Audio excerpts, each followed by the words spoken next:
Hello welcome back my channel. ಹೇಗಿದ್ದೀರಿ ಗೆಳೆಯರೆ? ಎಲ್ಲ ಚೆನ್ನಾಗಿದ್ರೆ ಅನ್ಕೊಂತೀನಿ.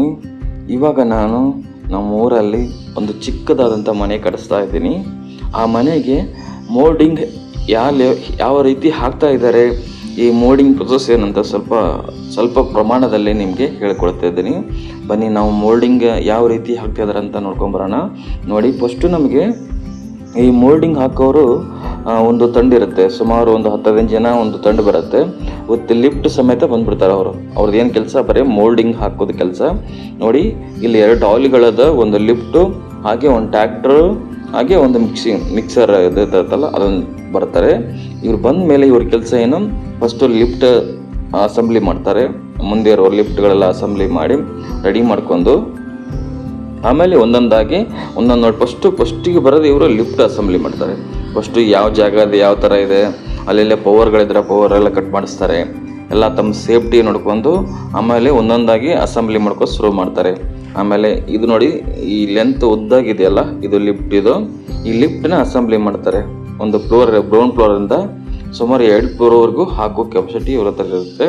ನೋಡಿ, ಇದು ಈಗ ಲಿಫ್ಟನ್ನು ಜೋಡಣೆ ಮಾಡ್ತಾ ಇದ್ದಾರೆ. ಇದು ಲಿಫ್ಟು ಇಲ್ಲಿಂದ ಮೂವ್ಮೆಂಟ್ ಆಗುತ್ತೆ, ಟ್ರಾಲಿ ಮೇಲೆ ಕೆಳಗೆ, ಅದನ್ನು ಲಿಫ್ಟನ್ನು ಅಸೆಂಬ್ಲಿ ಮಾಡ್ತಾ ಇದ್ದಾರೆ.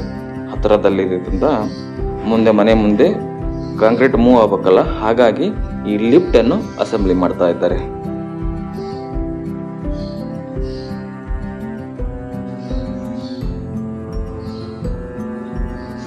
ಸುಮಾರು ಈ ಮನೆಯ ಸ್ಕ್ವೇರ್ ಫೀಟ್ ಬಂದು 45 ಸ್ಕ್ವೇರ್ ಫೀಟಲ್ಲಿ, ಲೆಂತು 45, ಉಡ್ತು ಬಂದು 15 ಅಡಿ ಸ್ಕ್ವೇರ್ ಫೀಟಲ್ಲಿ ಇದು ನಾವು ಮನೆಯನ್ನು ನಿರ್ಮಾಣ ಮಾಡ್ತಾ ಇದ್ದೇವೆ. ನಿರ್ಮಾಣ ವೆಚ್ಚ ಸ್ವಲ್ಪ ಕಡಿಮೆ ಬಜೆಟಲ್ಲಿ, ಹಳ್ಳಿ ವಾತಾವರಣದಲ್ಲಿ ಕಟ್ತಾ ಇರೋದು, ಹಾಗಾಗಿ ಕಡಿಮೆ ಬಜೆಟಲ್ಲಿ ಸ್ವಲ್ಪ ಕಟ್ತಾ ಇರೋದು. ಸ್ವಲ್ಪ ಏನಂದರೆ, ಈ ನಮ್ಮ ಉತ್ತರ ಕರ್ನಾಟಕ ಭಾಗದಲ್ಲಿ ಈ ಮುಂಚೆ ಎಲ್ಲ ಕೆಳಗಡೆ ವುಡ್ಡೆಲ್ಲ ಹೊಡೆದು ಮೇಲೆ ಮಣ್ಣೆಲ್ಲ ಹಾಕ್ತಾಯಿದ್ರು. ಹಾಗಾಗಿ ಅದು ಸುಮಾರು ಸಮಸ್ಯೆ, ಮಳೆಗಾಲ ಬಂದಾಗಲ್ಲ ಲೀಕೇಜ್ಗಳ ಸಮಸ್ಯೆ ಆಗ್ತಾನೆ ಇರ್ತಿತ್ತು. ಸೊಲ್ಯೂಷನ್ ಅಂದರೆ ಮೋಲ್ಡನ್ನು ಹಾಕ್ಬೇಕಂತ ಹೇಳಿ ನಾನು ಇವಾಗ ಹಳೆಯ ಮನೆ ಹಿಂದೆ 2 ಮನೆ ರೂಮ್ಗಳಿದೆ, ಅದು ಹಳೆ ಮನೆ ಮೇಲೆ ಮಣ್ಣೆಲ್ಲ ರಿಮೂವ್ ಮಾಡಿ ಈ ಮುಂದೆ ಕಟ್ಟಿರೋದು ಹೊಸ ಮನೆ. ಈ ಹೊಸ ಮನೆಗೆ ಮೋಲ್ಡನ್ನು ಹಾಕ್ಸ್ತಾ ಇದ್ದೇನೆ ಫ್ರೆಂಡ್ಸ್.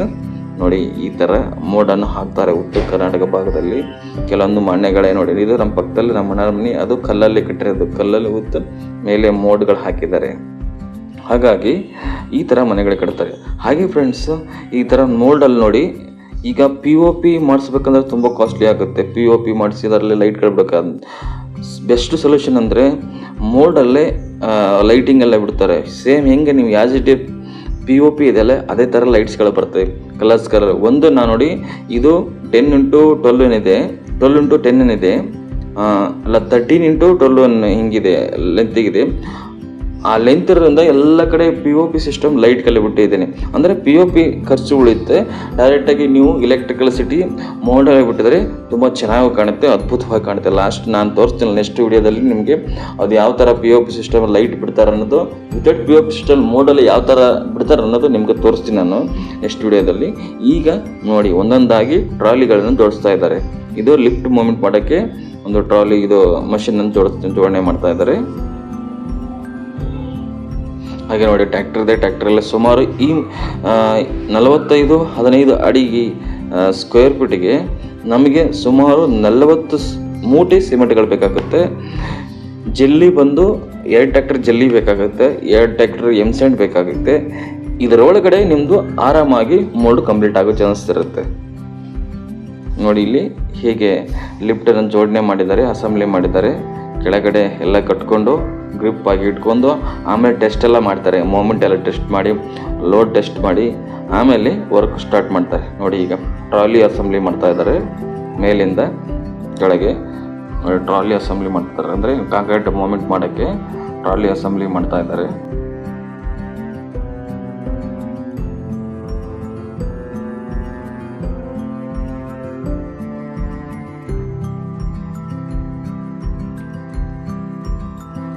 ಫ್ರೆಂಡ್ಸ್, ನಾನು ಈ ಮನೆ ಬಗ್ಗೆ ಹೇಳಬೇಕಂದ್ರೆ, ಕಡಿಮೆ ವೆಚ್ಚದಲ್ಲಿ ಮನೆಗಳು ಹೇಗೆ ನಿರ್ಮಾಣ ಮಾಡ್ಬೋದು ಅಂದರೆ, ನಿಮಗೆ ಹಳ್ಳಿ ವಾತಾವರಣದಲ್ಲಿ ಸಿಂಪಲ್ ಆಗಿ ಕಟ್ಟಬೇಕು ಅಂದರೆ ಪಿಲ್ಲರ್ಗಳ ಅವಶ್ಯಕತೆ ಇಲ್ಲ, ಯಾಕಂದರೆ ಲೋಡ್ ಬೇರಿಂಗ್ ಸಿಸ್ಟಮಲ್ಲಿ ಕಟ್ಬೋದು, ಮೋಡ್ಗಳು ಹಾಕಿ ಕಟ್ಬೋದು, ಲೋಡ್ ಬೇರಿಂಗ್ ಸಿಸ್ಟಮ್ ಕಟ್ಬೋದು. ನೀವು ಜಾಸ್ತಿ ತುಂಬ ಇನ್ವೆಸ್ಟ್ಮೆಂಟ್ ಮಾಡ್ತಿದ್ದಾರೆ ಅಂದರೆ ಅದು ತುಂಬ ನಮಗೆ ವೇಸ್ಟ್ ಅನಿಸುತ್ತೆ. ಸ್ವಲ್ಪ ಸಿಂಪಲ್ಲಾಗಿ ಹಳ್ಳಿ ವಾತಾವರಣದಲ್ಲಿ ನಮ್ಗೆ ಹೇಗೆ ಬೇಕು ಹಾಗೆ ಕಟ್ಬೋದು. ಲೋಡ್ ಬೇರಿಂಗ್ ಸಿಸ್ಟಮ್ ಅಂದರೆ ಈ ಥರ ಕಟ್ಬೋದು ನೋಡಿ ಫ್ರೆಂಡ್ಸ್.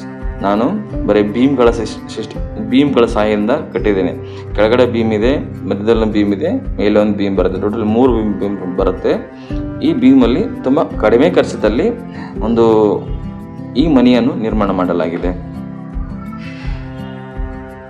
ನೋಡಿ. ಈಗ ಲೋಡ್ ಟೆಸ್ಟ್ ಮಾಡ್ತಾ ಇದ್ದಾರೆ, ಮೇಲೆ ಕೆಳಗೆ ಲೋಡ್ ಟೆಸ್ಟ್ ಮಾಡ್ತಾ ಇದ್ದಾರೆ ಫ್ರೆಂಡ್ಸ್. ಇದಕ್ಕೆ ಸುಮಾರು ಒಂದು 7-8 ಟನ್ ಕಬ್ಬಿಣ ಬೇಕಾಗಿತ್ತು. ಅಂದರೆ 7-8 ಟನ್ ಕಬ್ಬಿಣ ಬೇಕಾಗುತ್ತೆ 45 ಸ್ಕ್ವೇರ್ ಫೀಟಿಗೆ. ಲೆಂತ್ ಉದ್ದ 45, ಅಗಲ 15 ಅಡಿ ಸ್ಕ್ವೇರ್ ಫೀಟಿಗೆ. ಅಡಿಗೆ ಸುಮಾರು 7-8 ಕ್ವಿಂಟಲ್ ಕಬ್ಬಿಣ ಬೇಕಾಗುತ್ತೆ, ಟನ್ನು ಕಬ್ಬಿಣ ಬೇಕಾಗುತ್ತೆ. ಇದರಲ್ಲಿ ಈ ಮನೆಯನ್ನು ನಿರ್ಮಾಣ ಮಾಡಲಾಗ್ತಾ ಇದೆ. ಹಾಗೆ ನೋಡಿ, ಈಗ ಮಿಕ್ಸರನ್ನು ತಂದು ನಿಲ್ಲಿಸಲಾಗ್ತಾ ಇದೆ, ಕಾಂಕ್ರೀಟ್ ಮಿಕ್ಸಿಂಗ್ ತಂದು ನಿಲ್ಲಿಸಲಾಗ್ತಾ ಇದೆ. ಈಗ ಲಿಫ್ಟ್ ಮೂಮೆಂಟ್ ಎಲ್ಲ ಆಗೋಯ್ತು. ಈಗ ಕಾಂಕ್ರೀಟ್ ಮಿಕ್ಸಿಂಗನ್ನು ತಂದು ನಿಲ್ಲಿಸಲಾಗುತ್ತೆ. ಹಾಗೆ ನೀರಿನ ಸಮಸ್ಯೆ ಕೆಲವೊಂದು ಹಳ್ಳಿಗಳಲ್ಲಿ ಇದ್ದೇ ಇರುತ್ತೆ. ಹಾಗಾಗಿ ನಾವು ಟ್ಯಾಂಕರ್ ನೀರನ್ನು ಇಡಲಾಗ್ತಾಯಿತ್ತು. ಟ್ಯಾಂಕರ್ ನೀರಿನ ಸಹಾಯದಿಂದ ಈ ಮನೆಯನ್ನು ಟ್ಯಾಂಕಿಂಗ್ ಮಿಕ್ಸಿಂಗ್ ಎಲ್ಲ ಯೂಸ್ ಮಾಡ್ಕೊಳ್ಳಾಗ್ತಿತ್ತು. ಹಾಗೆ ಈಗ ನಾವು ಪೂಜೆ ಮಾಡ್ತಾಯಿದ್ದೆ ಫ್ರೆಂಡ್ಸ್. ಪೂಜೆ ಮಾಡಿ ಈಗ ಮತ್ತೆ ಎಲ್ಲ ಶುರು ಮಾಡಲಾಗ್ತಾ ಇದೆ ನೋಡಿ. ಪೂಜೆ ಮಾಡಲಾಗ್ತಾಯಿದೆ. ಒಂದು ತೆಂಗಿನಕಾಯಿ ಹೊಡೆದು ಸ್ವಲ್ಪ ಅವ್ರಿಗೆ ದಕ್ಷಿಣ ಕೊಟ್ಟು ಹಾಗೆ ಇಲ್ಲೆಲ್ಲ ನೋಡಿ, ಈಗೆಲ್ಲ ನೀರಿನ ವ್ಯವಸ್ಥೆ ಎಲ್ಲ ಮಾಡ್ತಾ ಇದ್ದಾರೆ. ಒಂದು ಡ್ರಮ್ ಇಟ್ಟು ಅವ್ರಿಗೆ ಒಂದು ನೀರು ತುಂಬಿ ಈಗ ನೀರಿಗೆಲ್ಲ ಬೇಕಾಗುತ್ತೆ ಫ್ರೆಂಡ್ಸ್. ಹಾಗೆ ನೋಡಿ, ಈಗ ಶುರುವಾಯ್ತು ನಮ್ಮ ಕಾಂಕ್ರೀಟ್ ಬೀಳೋದು ನೋಡಿ. ಆ ಕಡೆ ಸಿಮೆಂಟ್ ಹಾಕಲಾಗಿದೆ. ಹಳೆ ಸ್ವಲ್ಪ ಸಿಮೆಂಟ್ ಇತ್ತು ನಮ್ಮದು, ಸ್ವಲ್ಪ ಕಟ್ಟಡ ಮಾಡ್ಬೇಕಾದ್ರೆ ತಂದಿರೋದು. ಅದನ್ನೇ ಈ ಕಡೆ ಇಲ್ಲಿ 40 ಮೂಟೆ ಸಿಮೆಂಟ್ಗಳಿದೆ. ಈ ಕಡೆ ಸ್ವಲ್ಪ ಸಿಮೆಂಟ್ಗಳಿತ್ತು. ಅದನ್ನು ಈಗ ಮಿಕ್ಸಿಂಗಲ್ಲಿ ಹಾಕಲಾಗುತ್ತೆ ನೋಡಿ. ಈಗ ಜಲ್ಲಿ ಮತ್ತು ಸ್ಯಾಂಡು ಒಂದೊಂದಾಗಿ ಹೇಗೆ ಮಿಕ್ಸಿಂಗ್ ಮಾಡ್ತಾ ಇದ್ದಾರೆ. ಹಾಗೆ ನೀರು, ಹಾಗೆ ಸಿಮೆಂಟು, ಇದೆಲ್ಲ ಈ ಥರ ಮಾಡಿ ಲಿಫ್ಟ್ ಮುಖಾಂತರ ಮೇಲೆ ಮೂಮೆಂಟ್ ಮಾಡಲಾಗುತ್ತದೆ ಫ್ರೆಂಡ್ಸ್. ತುಂಬ ಫಾಸ್ಟಾಗಿ ವರ್ಕ್ ಮಾಡ್ತಾರೆ ಇವ್ರ ಕೆಲಸ. ಇವರಿಗೆ ಬರೀ ಒಂದು ತಂಡಿಗೆ ಬರೀ 10,000 ರೂಪಾಯಿ ಕೊಡಲಾಗುತ್ತೆ ಫ್ರೆಂಡ್ಸ್. 10,000 ರೂಪಾಯಿದಲ್ಲಿ ಇಷ್ಟೆಲ್ಲ ಒಂದು ಟ್ಯಾಕ್ಟ್ರು, ಮಿಕ್ಸರು, ಆಮೇಲೆ ಇದೊಂದು ಲಿಫ್ಟ್ ಮೂಮೆಂಟು, ಇವರೆಲ್ಲ ಇಷ್ಟೊಂದು ಲೇಬರ್ಸ್ ಎಲ್ಲ ಬರ್ತಾರೆ. 10,000 ರೂಪಾಯಿ ಕೇವಲ. ಇದು ನಮ್ಮ ಬಿಜಾಪುರ ಸುತ್ತಮುತ್ತಲಿರುವ ಇವು ಕಾರ್ಮಿಕರು ಕೆಲಸ ಮಾಡ್ತಾರೆ. ಕೇವಲ 10,000 ರೂಪಾಯಿದಲ್ಲಿ ಇದನ್ನು ಈ ಥರ ಎಲ್ಲ ವರ್ಕ್ ಮಾಡ್ತಾರೆ. ಒನ್ ಡೇಗೆ ಅವರಿಗೆ ಪರ್ ಡೇಗೆ ತುಂಬ ಕಷ್ಟಪಟ್ಟು ತುಂಬ ಶ್ರಮದಿಂದ ಕೆಲಸ ಮಾಡ್ತಾರೆ ಫ್ರೆಂಡ್ಸ್ ಕಾರ್ಮಿಕರು. ಸ್ಯಾಂಡ್ ಮತ್ತು ಜಲ್ಲಿ ಮಿಶ್ರಣ ಮತ್ತು ಸಿಮೆಂಟ್ ಮುಖಾಂತರ ಈ ಲಿಫ್ಟನ್ನು ಮೂಮೆಂಟ್ ಮಾಡಲಾಗ್ತದೆ ಫ್ರೆಂಡ್ಸ್ ನೋಡಿ. ಈಗ ಸಿಮೆಂಟನ್ನು ಹೇಗೆ ಅದರಲ್ಲಿ ಟ್ರಾಲಿ ಮುಖಾಂತರ ಅನ್ಲೋಡ್ ಮಾಡಲಾಗ್ತಾ ಇದೆ.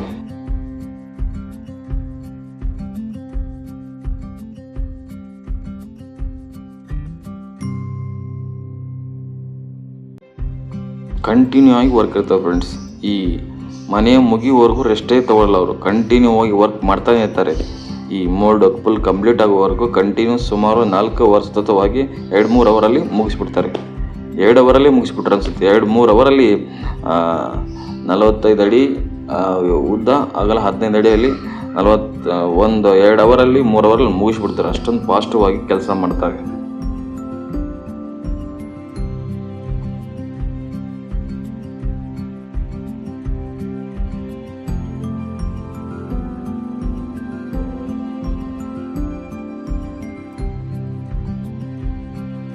ನೋಡಿ, ಮತ್ತೆ ಟ್ರಾಲಿ ಮುಖಾಂತರ ಮೇಲೆ ಸಿಮೆಂಟನ್ನು ಲಿಫ್ಟ್ ಮಾಡಲಾಗ್ತಾ ಇದೆ. ಸಿಟಿಗಳಲ್ಲಾದರೆ ದೊಡ್ಡ ದೊಡ್ಡ ಕ್ರೇನ್ಗಳಲ್ಲಿ ಗಿರಿಸಲಾಗುತ್ತೆ.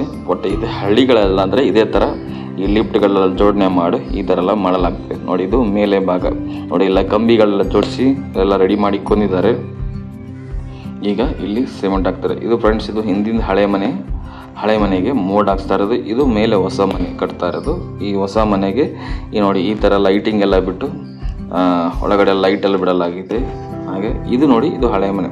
ಜಸ್ಟ್ ಕಂಬಿಗಳೆಲ್ಲ ಜೋಡಿಸ್ಕೊಂಡು ಕೆಳಗಡೆ ವುಡ್ ಇದೆ. ಆ ವುಡ್ ಮೇಲೆ ಒಂದು ಪ್ಲಾಸ್ಟಿಕ್ ಸೀಟನ್ನು ಹಾಕಿ ಅದ್ರ ಮೇಲೆ ಕಾಂಕ್ರೀಟನ್ನು ಹಾಕ್ತಾ ಇರೋದು. ತುಂಬ ಚೆನ್ನಾಗಿರುತ್ತೆ. ವುಡ್ ಯಾಕಂದರೆ ತುಂಬ ಕೂಲಾಗಿರುತ್ತೆ. ಹಾಗಾಗಿ ಆಗಿನ ಕಾಲದಲ್ಲಿ ವುಡ್ಗಳೆಲ್ಲ ಹೊಡಿತಾ ಇದ್ರು. ಅದೇ ನಾನು ವುಡ್ ರಿಮೂವ್ ಮಾಡಿಸ್ಲಿಲ್ಲ, ಅದ್ರ ಮೇಲೆ ಹಾಕಂಥೇಳಿ ಹಾಕಿಸಿ ಕಾಂಕ್ರೀಟನ್ನು ಹಾಕಿಸಲಾಗಿದೆ. ಇದು ಈ ಥರ ಬಂದಿದೆ. ಇದೇ ಥರ ಕಾಂಕ್ರೀಟನ್ನು ತಂದು ಸುರಿತಾರೆ ಫ್ರೆಂಡ್ಸ್. ಸುಮಾರು 2 ಜನ ಕೆಲಸ ಮಾಡ್ತಾರೆ ಕಾಂಕ್ರೀಟು.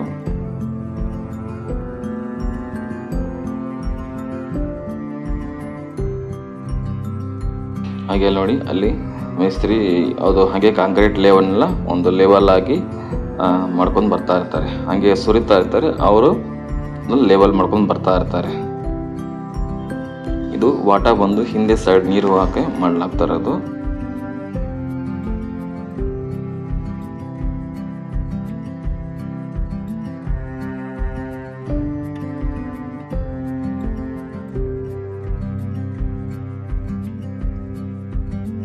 ಈಗ ಇಷ್ಟೊಂದು ಕಾಂಕ್ರೀಟ್ ಎಲ್ಲ ಬಿತ್ತು. ಪ್ರತಿಯೊಂದು ಇದೇ ಥರ ಲೆವೆಲ್ ಮಾಡ್ಕೊಂಡು ಕ್ಲೀನಾಗಿ ಮಾಡ್ಬೇಕು. ಇಲ್ಲ ಅಂದರೆ ಅದು ಹಾಗೆ ಈ ಜಲ್ಲಿಗಳೆಲ್ಲ ಹಾಗೆ ಉಳ್ಕೊಂಡ್ಬಿಡುತ್ತೆ ಮೇಲೆ, ದಪ್ಪ ಕಡಿಗಳು. ಕ್ಲೀನಾಗಿ ಲೆವೆಲ್ ಮಾಡ್ಬೇಕು. ಇಲ್ಲ ಅಂದರೆ ಕೆಲವೊಂದು ಜಲ್ಲಿಗಳು ಹಾಗೆ ಉಳ್ಕೊಂಡ್ಬಿಡ್ತಾವೆ, ಸಮಸ್ಯೆಗಳಾಗ್ಬಿಡುತ್ತೆ. ಆಮೇಲೆ ತಿರ್ಗಾ ಮಡ್ಡಿ ಎಳಿಬೇಕಾಗುತ್ತೆ. ಆ ಮಡ್ಡಿ ಅವಾಯ್ಡ್ ಮಾಡಬೇಕಂದ್ರೆ ಕ್ಲೀನಾಗಿ ಲೆವೆಲ್ ಮಾಡ್ಕೋಬೇಕು. ಅಂದರೆ ಕ್ಲೀನಾಗಿ ನೀರು ವಾಟ ಚೆನ್ನಾಗಿದ್ದರೆ ನೀರೆಲ್ಲ ಹೋಗ್ಬಿಡುತ್ತೆ ಫ್ರೆಂಡ್ಸ್.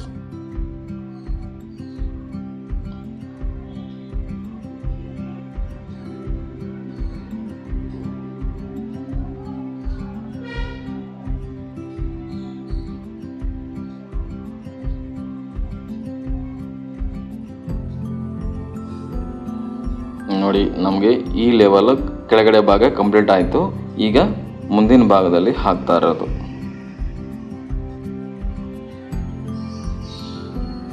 ನೋಡಿದ್ರೆ ಫ್ರೆಂಡ್ಸ್, ಈ ವಿಡಿಯೋ ನೋಡಿದ ಮೇಲೆ ನಿಮ್ಮ ಅಭಿಪ್ರಾಯ ಮತ್ತು ನಿಮ್ಮ ಅನಿಸಿಕೆಯನ್ನು ಕಮೆಂಟ್ಸ್ ಮೂಲಕ ತಿಳಿಸಿ.